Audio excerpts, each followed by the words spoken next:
He hapu tino tawhito a Ngāti Ruapani no roto I te rohe pōtae o Tūhoe. Engari ki te pirangi rātou ki te tū motuhake I runga no I tō rātou ake tino rangatiratanga me wehe atu rātou I te rohe o Tūhoe. Koera tētahi kōrero I roto I te pūrongo tuarua a te ropu whakamana I te tiriti o Waitangi e pāna ki te kokoraho mo te urewera. Ko tahi rau e whātakau mano heketea te rahi o ngā whenua o Waikare Moana hei tā Ngāti Ruapani. Kei a rātau I te timatanga.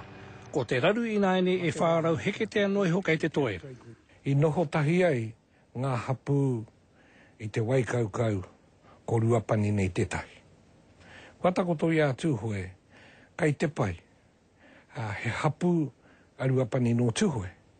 Ka uru a Ruapani ki roto katoa I ngā kaupapa a ngai Tūhoe a hakoa hea. Te whakapono a Tūhoe kei roto a Ngāti Ruapani I te mātatorutanga o wā rātou whiriwhiringa kōrero, raupatu, me te krauna. He aha te take e peke nei rātou ki waho o te waka.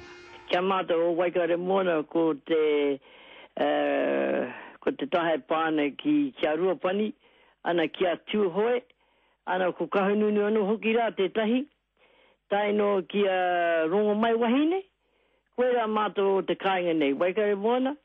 Ka hore te minita mo a take tiritia te kāwanatanga Chris Finlayson I wātea ki te kōrero mai kia te karere mo te take nei. Engari ko te whakautu mai a tona tari, ka hore no kia tako te tono a Ngāti Ruapani ki te auroro o te runanga whakamana I te tiriti. E harai te mea ko te waikaukau noe, te kaupapa a Tūhoe. Ara noa atu nā kaupapa a Tūhoe, ara hoki te rohe. Te mahi ke I tēnei wā, ke ki atu ki te kāwanatanga whakahoki mai o tātou whenua, ne? Koera ke tau whakaaro. Aha ko ngā whakaaro tau wehewe kua pupu ake ko te whakapono a te rahi o Ngāi Tūhoe me Ngāti Ruapani.